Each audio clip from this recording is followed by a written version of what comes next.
하나님의 말씀 신약성경 누가복음 19장 28절에서 40절까지의 말씀을 우리가 함께 보겠습니다. 신약성경 누가복음 19장 28절로부터 40절까지의 말씀을 다 같이 말씀을 합독하시겠습니다. 예수께서 이 말씀을 하시고 예루살렘을 향하여 앞서서 가시더라.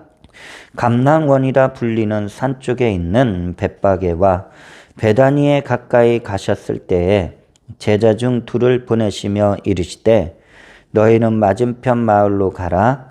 그리로 들어가면 아직 아무도 타보지 않은 나귀 새끼가 매여 있는 것을 보리니 풀어 끌고 오라. 만일 누가 너희에게 어찌하여 푸느냐 묻거든 말하기를 주가 쓰시겠다 하라 하시매 보내심을 받은 자들이 가서 그 말씀하신 대로 만난지라. 나귀 새끼를 풀 때에 그 임자들이 이르되 어찌하여 나귀 새끼를 푸느냐 대답하되 주께서 쓰시겠다 하고 그것을 예수께로 끌고 와서 자기들의 겉옷을 나귀 새끼 위에 걸쳐놓고 예수를 태우니 가실 때 그들이 자기의 겉옷을 길에 펴더라. 이미 감람산 내리막길에 가까이 오심에 제자의 온 무리가 자기들의 본 바 모든 능한 일로 인하여 기뻐하며 큰 소리로 하나님을 찬양하여 이르되 찬송하리로다. 주의 이름으로 오시는 왕이여 하늘에는 평하여 가장 높은 곳에는 영광이로다 하니 무리 중 어떤 바리새인들이 말하되 선생이여 당신의 제자들을 책망하소서 하거나 대답하여 이르시되 내가 너희에게 말하노니 만일 이 사람들이 침묵하면 돌들이 소리 지르리라 하시니라. 아멘. 할렐루야. 오늘 이곳에 주님의 성령께서 우리와 함께하고 있음을 믿음으로 선포합니다. 또한 영상을 통해서 함께 예배하는 주님의 백성들 그 거룩한 처소 위에 하나님의 성령께서 동일하게 귀한 은혜를 나누어 주실 줄 믿습니다. 오늘은 누가복음 19장 28절에서 40절의 말씀을 중심으로 겸손의 왕 예수님이라는 제목으로 함께 말씀의 은혜를 나누고자 합니다. 이제 요번 주일 지나고 이제 다음 주일을 맞이할 때는 이제 부활 주일입니다. 그래서 부활 주일을 한 주 앞둔 이 주일을 종려 주일이다라고 이렇게 불려집니다. 이 종려 주일은 이제 고난 주간이 내일부터 이제 시작돼요. 부활 주일 맞이하기까지 한 주일 동안 이제 예수님이 십자가에 그 고난을 받으시기 위해서 예루살렘 성 안에 오늘 들어가셔서 여러 가지 일들을 겪으시죠. 가장 중요한 거는 장로들과 서기관들과 바리새인들에게 배신을 당하고 십자가에 못 박혀 죽으시고 장사한 지 사흘 만에 이제 부활주일 그 부활을 맞이하게 되는 그 기간입니다. 그래서 종려주일이 어떻게 보면은 예수님의 마지막 사역을 이제 딱 이제 의미하는 그런 주일이 됩니다. 그래서 예수님의 마지막 사역은 예루살렘이죠. 그래서 종려주일은 예수님이 사역의 그 모든 사역, 수없이 많은 곳곳마다 가셔서 기적과 이사를 베푸시고 치유와 회복을 시키신 주님께서 이제 예루살렘에 딱 들어가시는 날이다라는 것을 볼 수 있습니다. 그런데 오늘 우리가 말씀을 한번 읽었죠. 예수님은 우리가 사복음서를 읽다 보면은 예수님이 대체로 걸어서 모든 일들을 하셨어요. 어디를 여행을 하시고 어느 지역을 가셔도 뭐 이렇게 호수를 건널 때야 뭐 배를 타셔야 되지만 모든 것을 이제 걸어서 가시는 예수님이 예루살렘을 향해서 지금도 걸어가시다가 예루살렘에서 이제 약 한 뭐 3.5km, 한 2km 정도 이렇게 막 지리적으로 요건이 있는데 벳바게와 베다니 근처에서 걸음을 멈추시는 거예요. 가시다가 이제 걸음을 멈추시는 거예요. 그리고 제자들 중에 2명을 이제 한 마을로 보내시면서 나귀 새끼를 니들이 가서 풀어 끌고 오라 이렇게 말씀하시는 거예요. 여지껏 잘 걸어서 사역하시던 예수님이 예루살렘 성에 들어가시기 전에 이날따라 이제 나귀 새끼를 풀어서 끌고 오라. 그러니까 예수님이 왜 끌고 오라 그랬겠어요? 나귀 새끼를 타고서 예루살렘 성에 들어가시겠다라는 것을 볼 수가 있죠. 주님은 왜 갑자기 걸어가시다가 지금까지 한 번도 그런 적이 없었는데 왜 나귀 새끼를 타고 가실까? 주님이 주시는 그 메시지는 무엇일까? 우리가 2가지로 한번 먼저 생각을 해 보기를 원합니다. 그 첫 번째, 주가 쓰시겠다 하라. 이 말씀을 우리가 한번 먼저 나누길 원합니다. 누가복음 19장 30절에서 31절을 보게 되면 이르시되 너희는 맞은편 마을로 가라. 그리로 들어가면 아직 아무도 타보지 않은 나귀 새끼가 매어 있는 것을 보리니 풀어 끌고 오라. 만일 누가 너희에게 어찌하여 푸느냐 묻거든 말하기를 주가 쓰시겠다 하라 하시매. 이렇게 말씀을 하시는 거예요. 예수님이 지금 나귀 새끼를 지금 타시겠다라는 것은 구약의 선지자가 이미 예언한 말씀이에요. 그 선지자의 예언은 메시아가 이제 예루살렘에 들어가실 때 나귀 새끼를 타고 들어가겠다라고 선지자가 예언을 했단 말이에요. 그 구약의 성경은 예수님을 통해서 예언된 말씀이 다 이루어지죠. 그렇기 때문에 구약의 선지자가 이렇게 예언을 했어요. 스가랴 선지자가 스가랴서 9장 9절을 보면 시온에 따라 크게 기뻐할지어다. 예루살렘에 따라 즐거이 부를지어다. 보라, 네 왕이 네게 임하시나니 그는 공의로우시며 구원을 베푸시며 겸손하여서 나귀를 타시나니 나귀의 작은 것 곧 나귀 새끼니라. 지금 이게 스가랴 선지자가 이미 구약을 통해서 예언해 놓았던 말씀이에요. 자, 왕이 이제 예루살렘 성에 들어가는 거예요. 들어가는데 무엇을 타고 가요? 나귀도 아닌 나귀 새끼. 한 번도 사람의 손을 이렇게 거치지 않은 그 나귀 새끼를 타고 가신다라는 것이에요. 자, 그럼 여기서 우리가 한번 볼 때 예수님이 어쨌든 나귀라는 것은 이 당시에 이제 교통수단이죠. 그래서 교통수단이니까 꽤 값이 나가는 그런 나귀 새끼였다라는 것이에요. 그것을 제자들이 풀어서 끌고 오기까지 하나하나 이루어질 상황들을 미리 말씀하신다라는 것이에요. 자, 주님이 이렇게 말씀하셨잖아요. 너희들 마을에 가면 사람이 한 번도 타보지 않은 나귀 새끼를 볼 거다. 나귀 새끼가 매어 있을 거야. 그러면 너희들은 그걸 보면은 나귀에 묶인 것을 풀어라. 그러면 너희들이 하는 행동을 보고 누군가가 그거를 왜 푸는 거요? 이렇게 물을 것이다. 그러면 너희들은 주가 쓰시겠다라고 이렇게 대답을 하라. 그러면 너희들이 그 말을 듣고 그들은 순종하고 나귀 새끼를 끌고 가는 것을 허락할 것이다라는 거예요. 여러분, 그러니까 지금 뭐 사전에 어떤 논의가 되어 있고 내가 이제 주님이 누군가에게 사람에게 전가를 보내서 내가 며칠 날 가가지고 내가 이거 나귀 새끼를 탈 거니까 뭐 이런 상황이 아니었다라는 거예요. 지금 제자들에게 이러이러한 상황이 너희들이 만나게 될 텐데 가서 주가 쓰시겠다라고 하면은 나귀 새끼를 끌고 가는 걸 허락할 것이다. 그 제자들이 이제 주님의 말씀을 듣고 이제 가는 것이죠.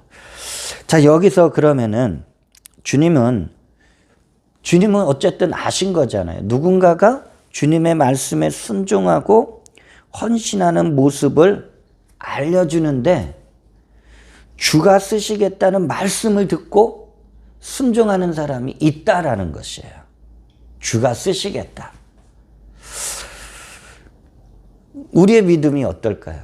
우리의 믿음이 늘 성령께서 우리와 함께 하시기 때문에 우리에게 늘 우리의 마음을 감동시킬 때가 있죠. 주가 쓰시겠다 하실 때 그때 어떻게 해야 돼요? 기꺼이 감사히 내어 드릴 수 있는 그러한 믿음의 사람들이 되시길 주의 이름으로 축원을 드립니다. 왜 우리가 기꺼이 감사히 내어 드릴 수 있을까? 히브리서 5장 8절에서 9절을 보면은 자, 그가 아들이시면서도 이제 예수님을 지칭하시는 것이죠. 그가 아들이시면서도 받으신 고난으로 순종함을 배워서 온전하게 되셨은즉 자기에게 순종하는 모든 자에게 영원한 구원의 근원이 되신다라고 말씀하고 있어요. 그래서 저와 여러분이 하나님 앞에 정말 쓰임받는 길은 최종적으로 무엇이 필요하냐? 믿음도 중요해요. 하지만 이 믿음을 갖고 어디까지 나아가야 되느냐? 순종하는 그 단계까지 나아가야 될 줄로 믿습니다. 그러니까 순종하지 않으면 주님께 쓰임받을 수 없어요. 아무리 정말 내 안에 믿음이 엄청나게 크게 있다 그래도 이 믿음은 순종하고 연결이 되어 있어야 돼요.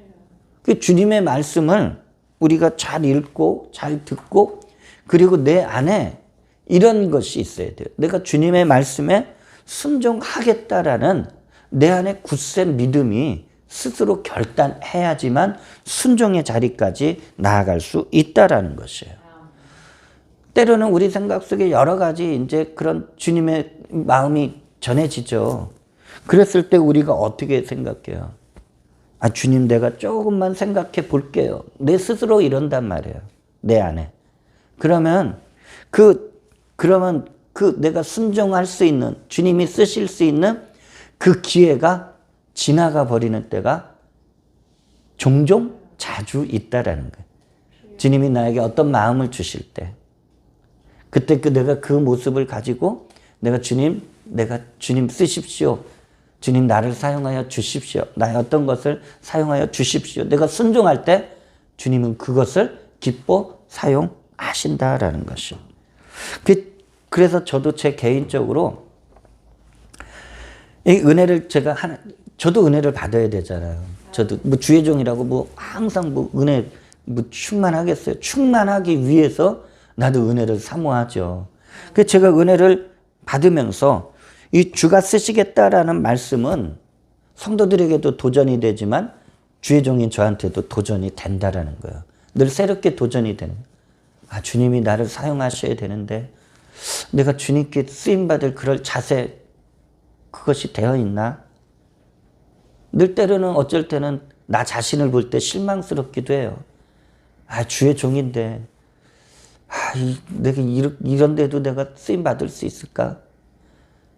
늘 내 마음속에 그런 마음들이 막 있기도 하다라는 것이에요. 여러분, 그런데 가장 중요한 것은 무엇이냐? 참 많고 많은 믿음의 사람들 중에 주님이 나의 어떤 것을, 내 전부를 쓰시길 원하시는 것도 있고 나의 어떤 부분을 쓰시길 원하시는 것도 있죠. 나의 어떤 것을 쓰시겠다고 한다는 것은 주님이 나를 주목하고 계시다라는 것을 잊지 마시기를 바랍니다. 다르게 표현하면 주님께서 주님의 그 선한 일들을 위해 나를 사용하시겠다라는 것이에요. 내가 준비만 되어 있으면, 내가 결단하고 있으면 주님은 나의 모든 삶의 영역에서 어떤 순간에 나를 사용하여 주시고 내가 가지고 있는 것을 통해서도 주님의 영광을 위해서 쓰임받을 수 있도록 사용하실 줄 믿습니다. 근데 우리가 주님께 쓰임을 받을 때 아주 좀 조심스러워 할 것, 우리가 늘 점검해야 될 것이 있죠. 내가 주님께 쓰임을 받을 때 내 이름이, 내 존재 가치가 이게 안 드러나야 된다라는 것을 오늘 말씀을 통해서 우리는 또 묵상할 수 있습니다. 내 이름이 좀 안 알려지는 게 좋아요. 우리가 주의 일을 하다 보면은 나는 원치는 않지만 때로는 막 알려지기도 해요. 어제도 갑자기 제가 유튜브 하나를 이렇게 좀 듣게 됐어요. 저랑 같이 신학을 어렵게 공부한 목사님 네 분이 지방에 있는 극동방송에 간증 이렇게 목사님으로 이렇게 인터뷰를 했어요. 한 1시간 정도 되는 거. 안 들을 수가 없죠. 참 어렵게 그냥 신학하시고 그리고 또 교회 개척하시고 지방까지 내려가서 지금 참 일하시며 막 하시는데 늘 그분을 보면은 저렇게 주님 앞에 어떻게 열심히 할 수 있을까 그런 모습도 이제 보게 됩니다. 그런데 그 목사님이 제 동기 목사님이 막 일부러 내가 이런 일을 하고 있습니다. 뭐 알렸겠어요? 알리지 않죠. 그냥 묵묵히 자기 맡겨진 사역 하다 보니까 누군가의 또 추천을 또 받게 되었고 그래서 혹시라도 믿지 않는 분들에게 그런 믿음의 본을 도전을 할 수 있도록 그런 인터뷰를 이렇게 한 것 같아요. 자, 어쨌든 우리가 주님 앞에 이렇게 쓰임을 받을 때 내 이름, 내 어떤 존재가 안 드러나는 게 괜찮다라는 것이에요. 오늘 나귀 새끼 주인을 보게 되면 어떻습니까?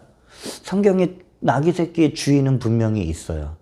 그런데 나귀 새끼의 주인이 과연 누군지, 남자인지 여자인지 또 그 사람의 이름도 모르고 성도 몰라요. 그런데 어쨌든 누가 알고 있어요? 주님이 알고 계시다라는 거예요. 왜? 주님께 쓰임받기 위해서 순종하고자 준비되어 있는 사람이었다라는 것이에요. 그가 이제 어떻게 행동합니까? 누가복음 19장 32절에서 34절을 보니까 보내심을 받은 자들이 가서 그 말씀하신 대로 만난지라. 나귀 새끼를 풀 때에 그 임자들이 이르되 어찌하여 나귀 새끼를 푸느냐 대답하되 주께서 쓰시겠다 하고 그 나귀 새끼를 어떻게 보면 소중한 재산 목록도 되고 자기 전용 자가용도 될 수도 있죠. 교통수단이니까 기꺼이 주님이 쓰신다니까 다른 말이 없어요. 성경에 지금 다른 말이 없잖아요. 왜 써요? 그랬더니 주님 쓰신대요. 그러니까 가져가세요. 끌고 가세요. 왜? 순종하려는 자세가 되어 있으니까 제자들이 이제 기꺼이 그 나귀 새끼의 주인의 순종함을 가지고 이제 나귀를 끌고 왔다라는 것이. 우리의 마음 속에, 우리의 삶 속에 우리의 믿음이, 내 믿음이 있다라 그러면 우리가 화려하게 막 사람들한테 드러나는 그런 순종의 모습이 아닌 사람들이 안 알아줘도 주님이 알아봐주는 어떻게 보면 보통 평범한 순종인 것 같지만 여러분 그 평범한 순종이 나중에 놀라운 주님의 일들을 감당하게 되는 밑거름이 되는 줄 믿습니다. 두 번째, 나귀 새끼를 타신 이제 예수님이시겠죠. 누가복음 19장 35절에서 36절을 보면은 그것을 예수께로 끌고 와서 자기들의 겉옷을 나귀 새끼 위에 걸쳐놓고 예수를 태우니 가실 때 그들이 자기의 겉옷을 길에 펴더라라고 말씀하고 있어요.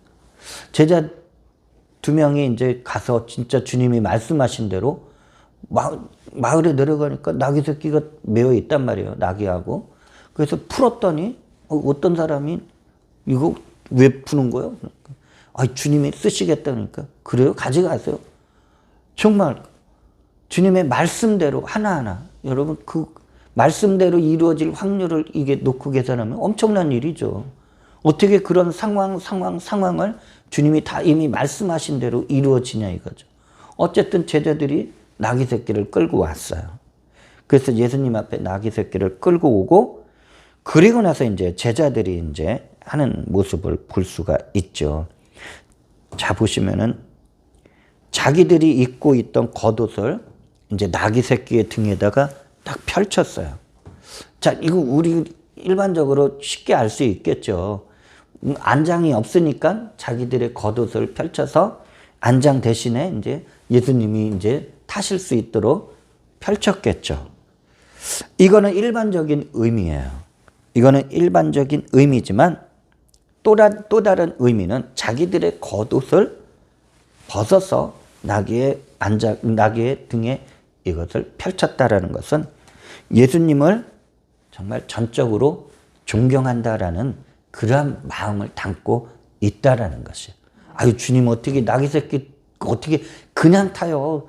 이 겉옷은 이 당시의 사람들한테 중요한 옷이었을 것 아닙니까? 그러니까 자기 겉옷을 펼쳐서 딱 주님 최대한 편안하게 이렇게라도 타십시오라는 그런 의미를 가지고 있죠. 왜? 내가 존경하는 사람이 함부로 막 이렇게 할 수 없잖아요. 그러니까 자기 소중한 것을 가지고서 겉옷을 펼쳤다라는 거예요. 그 주님이 타셨죠. 자, 주님이 나귀에 올라타고 드디어 이제 몇 킬로 안 남은 예루살렘을 향해서 가시는 거예요. 나귀 새끼를 타고. 여러분, 나귀 새끼를 타고 가는 거예요. 나귀 새끼가 좀 일반 나귀도 아니고 나귀 새끼잖아요. 몸집이 작을 거 아니에요. 이게 띠뚱띠뚱 걸어갈 거 아니에요. 이 지금 왕이 지금 타고 가는 모습으로 상상할 수 있겠습니까? 그때 어쨌든 예수님이 나귀 새끼를 타고 가시는데 이번에는 예수님과 함께 갈릴리부터 오신 많은 사람들도 있겠죠. 또 예루살렘의 유월절이라는 큰 행사를 하기 위해서 막 해외 각지에서 온 사람들도 있겠죠.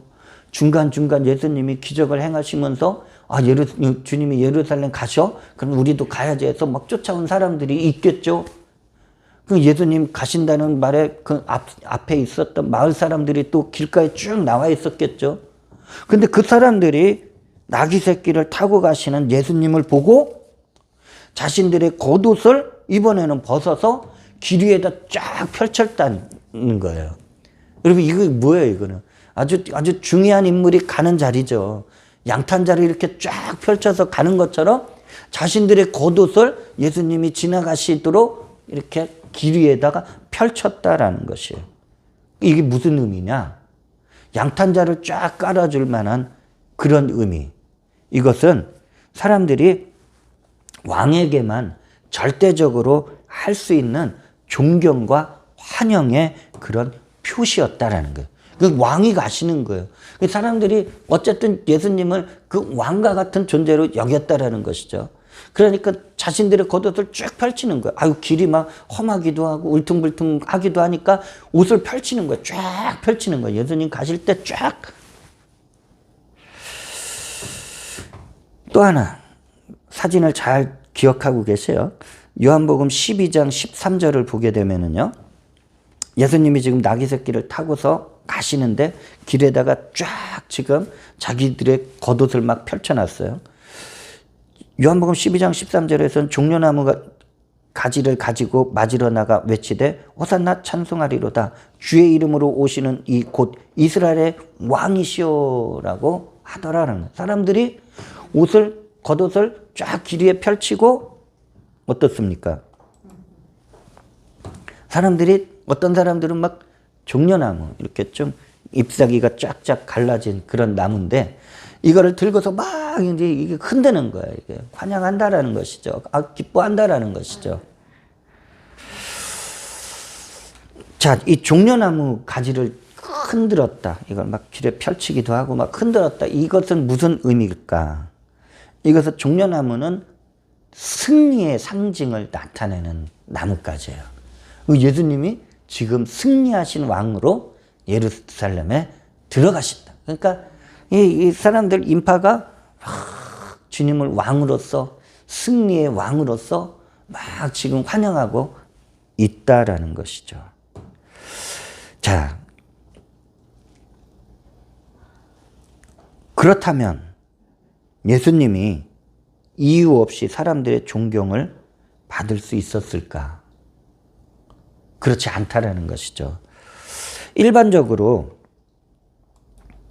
모든 왕들은 자신의 위엄과 권위를 내세우기 위해서 아주 늠름한 말이나 이제 화려한 마차를 타고 행진해요.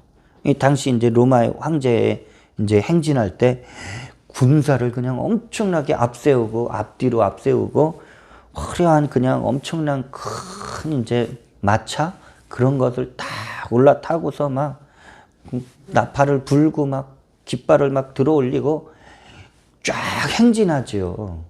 이게 내가 왕이다, 로마의 황제다, 내가 왕이다라는 것을 모든 사람들한테 각인시키는데 이러한 행진을 할 때 위엄을 갖췄다라는 것이죠. 세상의 많은 권력자들이 자신들의 권력에 대해서 어떻습니까? 내가 이 정도 권세를 가지고 있는 사람이야. 그래서 이 권력에 비판하거나 맞서는 자들을 인정하지를 않는다라는 것이에요. 자신들의 권세를 그래서 드러내기 위해서 어떤 일을 해요? 강포한 일들을 하는 거예요. 아주 무자비하게 강압적으로 그런 권력을 막 휘둘른다라는 것이에요. 그런 사람들이 대체로 어떤 모습을 가지고 있어요? 교만하죠. 내가 최고인데. 그 성경에서 놓고 보면은 이런 교만함을 많이 나타낸 사람들이 있어요. 그 중에 한 사람이 다니엘서 3장을 보게 되면 바벨론의 느부갓네살 왕이 있죠.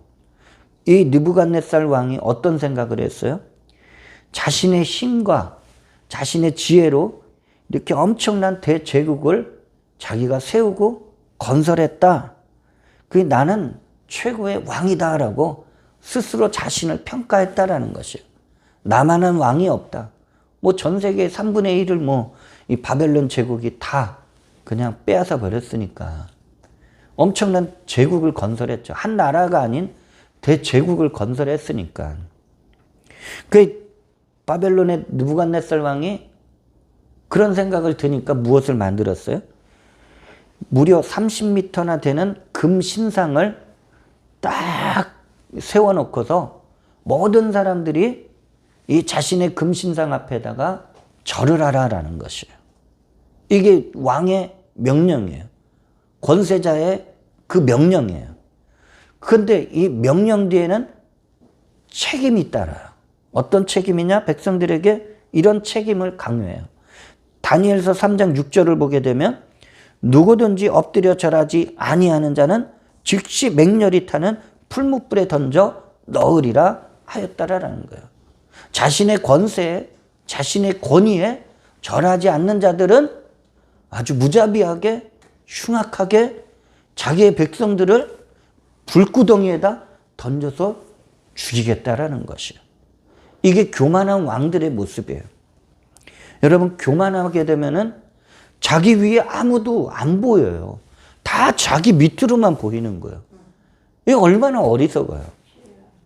그러니까 아무리 큰 나라를 다스린다 해도 교만하면 어떻습니까? 백성들을 위협하게 돼요. 맨 처음에 백성들한테 막 잘한다고 그러죠. 막 표 달라고 그러죠. 그런데 딱 그 위치에 세워지게 되면은 이제는 안 보이는 거예요. 그리고 권력을 막 휘두르는 것이죠. 그 억지로 이런 사람들은 백성들의 환호를 받을 수 있지만 억지로라도 할 수 있겠죠. 이 북한의 실상 아시잖아요.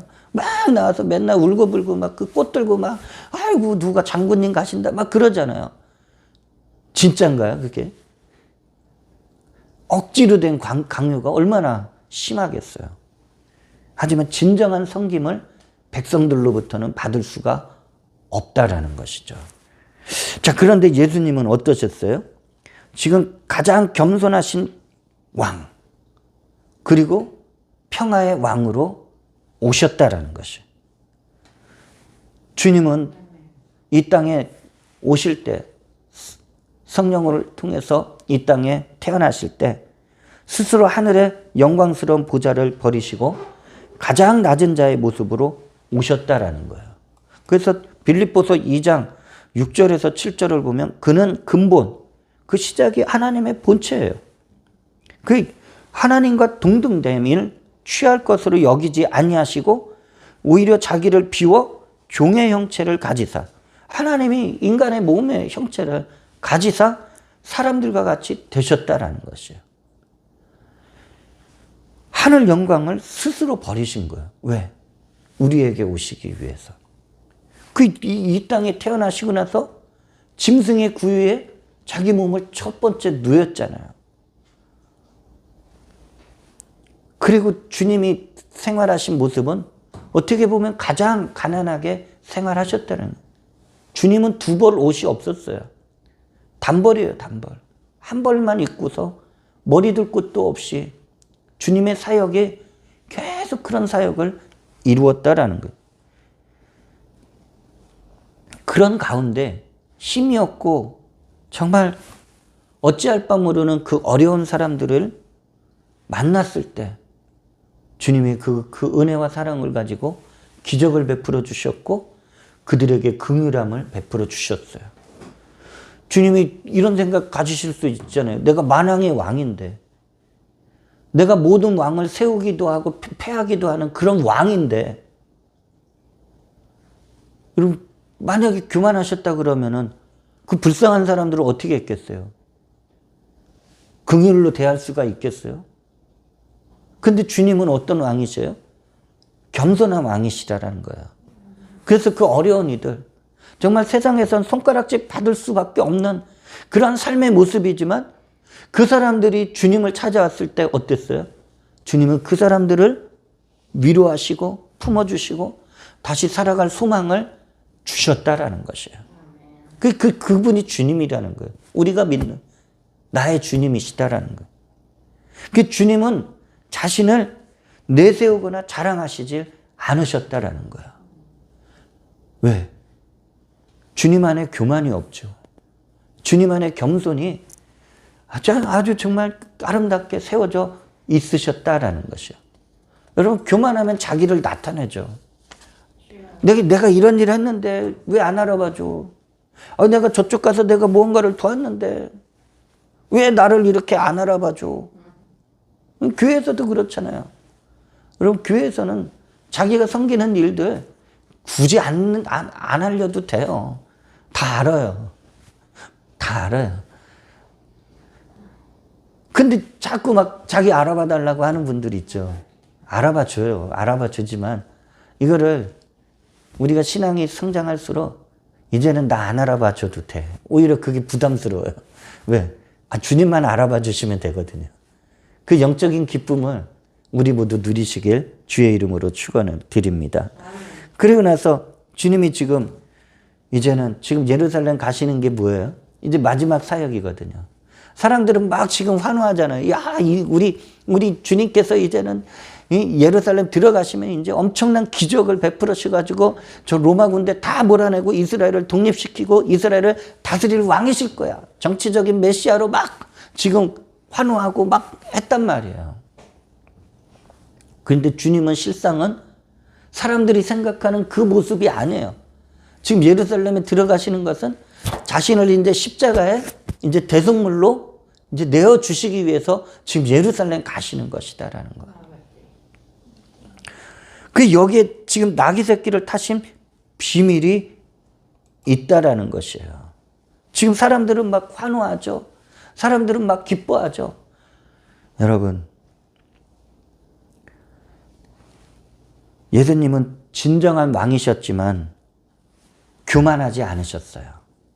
그리고 강포로 행하지 아니하시고 그리고 겸손히 나귀 새끼를 타셨다는 거예요. 왕이 나귀 새끼를 탈 수 없잖아요. 근데 예수님은 타셨다라는 것이에요. 예수님은 사람들에게 내가 지금 왕이야. 내가 지금 나귀 새끼 타고 가. 그 너네들 막 찬양해. 나한테 환호해. 이런 말씀 안 하셨다라는 거예요. 사람들은 어찌됐든 예수님이 행하신 기적, 예수님이 보이신 인품, 그 모습을 통해서 자신들의 왕이다라고 해서 예수님의 오심을 기뻐하였다라는 것이에요. 자, 이렇게 환호하는 사람들 가운데 환호하지 않은 사람들이 있어요.